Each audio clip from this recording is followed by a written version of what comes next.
Hello, welcome. We are in chapters 8, 9, and 10, and in this video we'll be going through lesson 7.2, where we're going to start talking about inverses.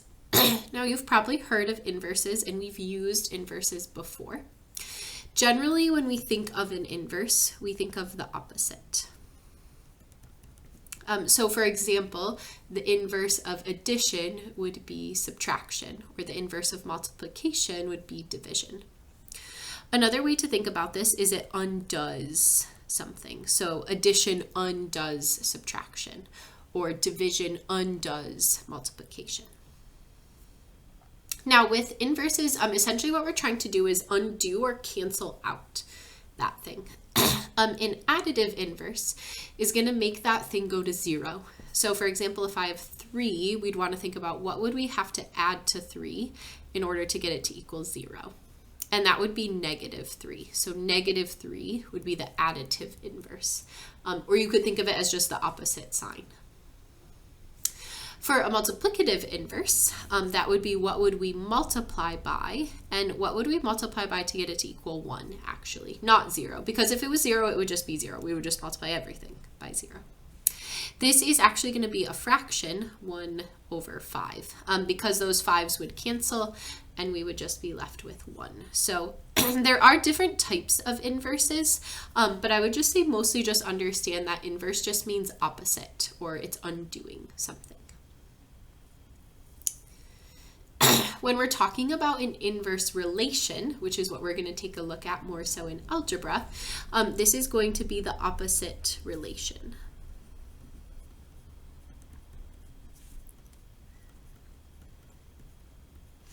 An opposite in terms of a relation, when we have a relation is just a set of points. So we will have a set of x coordinates and a set of y coordinates.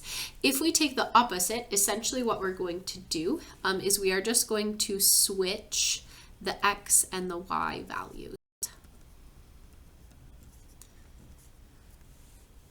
So when we're taking the inverse, we're simply going to switch the x values and the y values.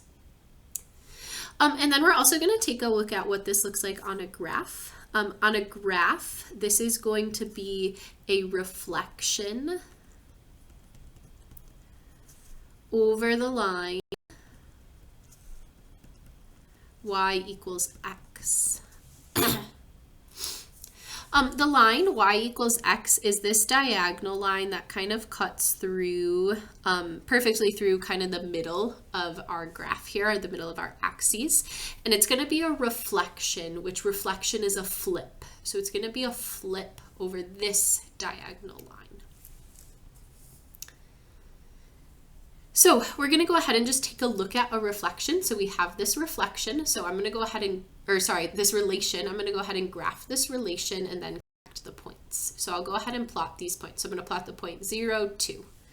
So I'll go over 0, up 2. And then the point 1, 5. So I'll go over 1, up 1, 2, 3, 4, 5.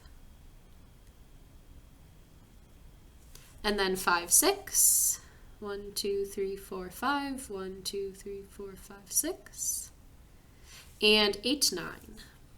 6, 7, 8. 6, 7, 8, 9. And I'll go ahead and connect those points.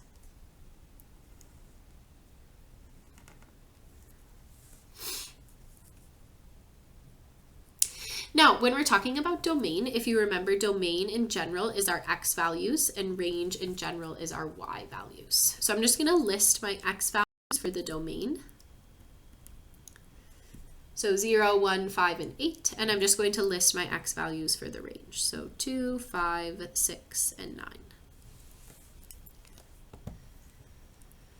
All right, then it says to find and graph its inverse, which inverse we just talked about is the opposite, which means we're going to switch the x and the y values.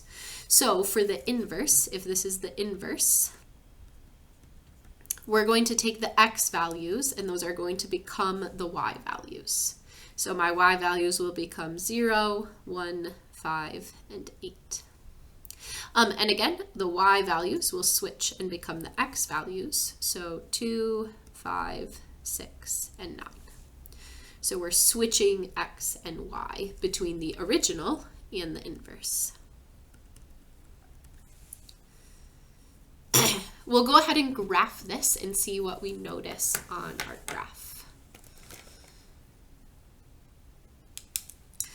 I'll go ahead and graph the point 2, 0. So I'll go over 2, up 0, 5, 1, 3, 4, 5, 1, 6, 5,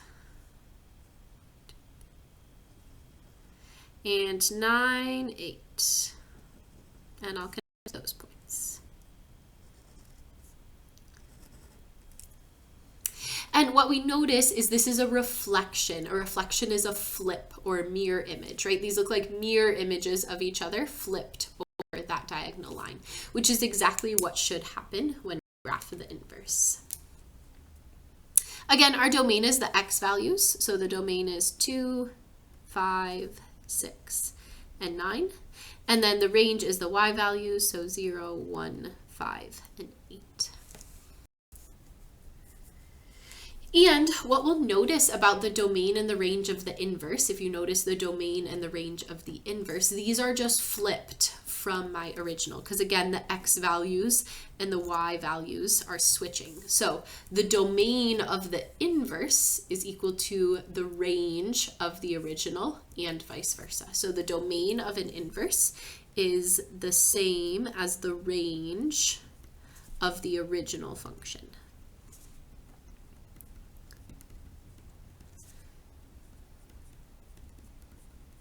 And same thing, the range will be the same as the domain of the original relation. So we see just like the x and y values switch, the domain and range will also switch.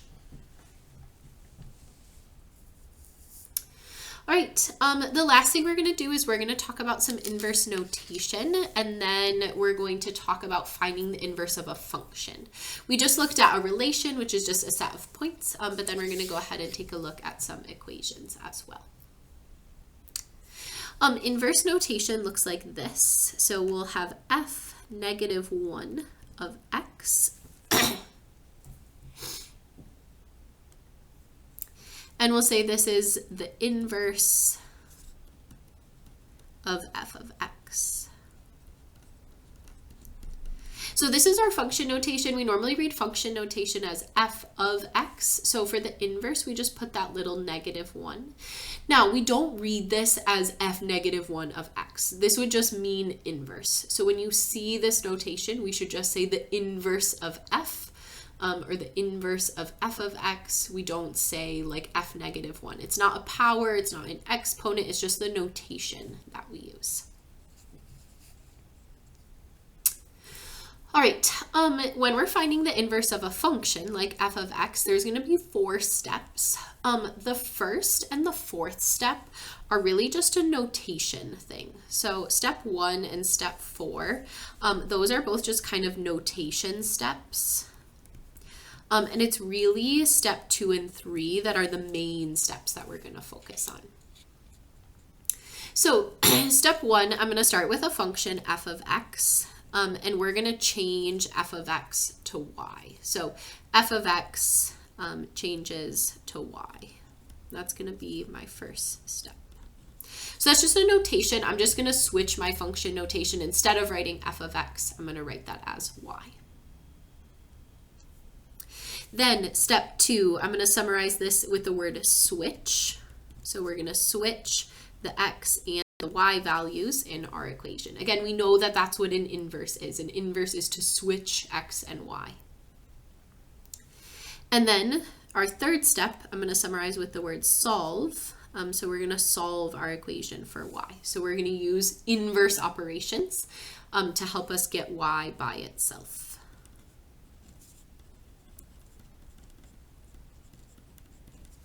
And then our last step, again, a notation thing, we'll just switch y. So y changes back to our inverse notation, which is that f negative 1 of x.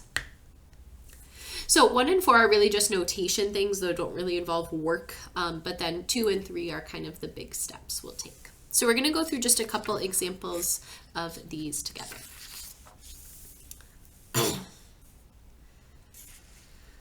All right, so that first step, a notation step, we'll see this f of x here. So I'm just going to cross that out and I'm going to think of that as y. That's really all step one is doing, is just changing that f of x to y. That just makes it easier to solve. So then I'm going to do my switch step. So to switch, what that means is we're going to alternate our x and y values. So instead of y, I'm going to write x equals, and we'll write our equation 3, and then instead of x, we'll write y minus 7.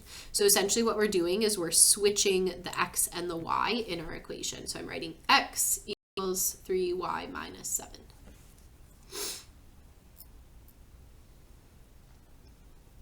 Now, my goal is to solve for y, or to get y by itself.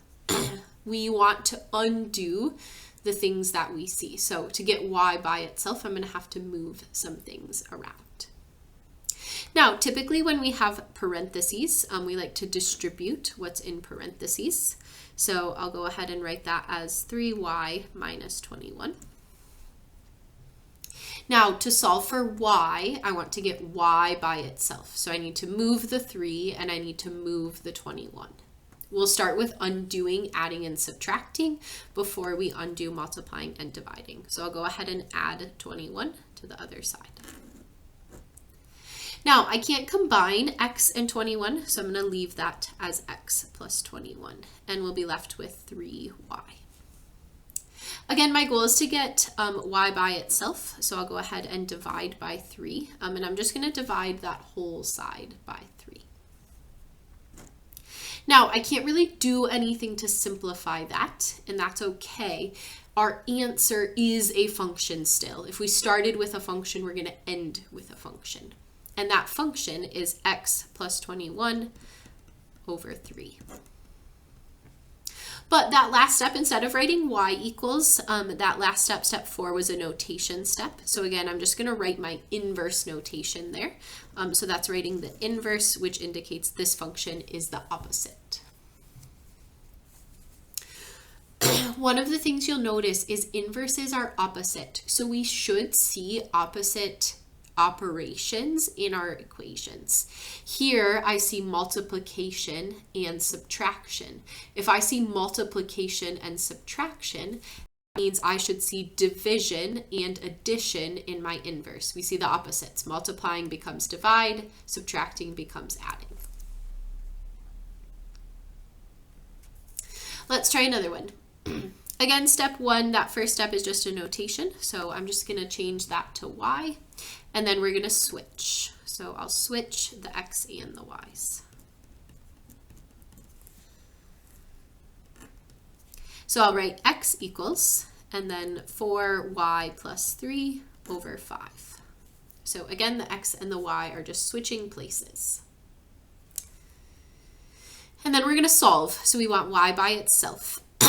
I see multiplication, I see addition, and I see this division. I can't do anything with the top until I undo this dividing by 5. So I'm going to undo dividing by 5. And to undo dividing by 5, we could multiply by 5. That will give me 5x equals 4y plus 3. Again, if we want y by itself, we want to get rid of the 4 and the 3. We always undo adding and subtracting first. So I'll go ahead and subtract 3. I can't combine 5x minus 3, so I'm just going to leave that as 5x minus 3. And we'll be left with 4y.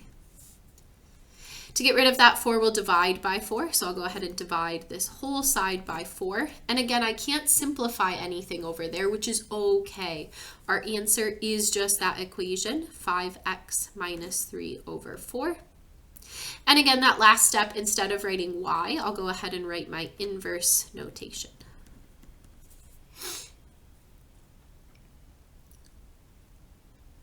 And that would be our answer. Again, noticing opposites, we were dividing by 5, here we're multiplying by 5. We were multiplying by 4, here we're dividing by 4. We were adding 3, here we're subtracting 3. we'll do one last example. First step, again, just a notation thing. So I'll cross out f of x and replace that with y. And then I'll go ahead and switch my x and y's. So that will become x equals, and we'll have the square root of y plus 9. Now, y wants to be by itself. We can't use anything to get rid of what's underneath the square root until we get rid of the square root. Y and 9 are both trapped underneath the square root.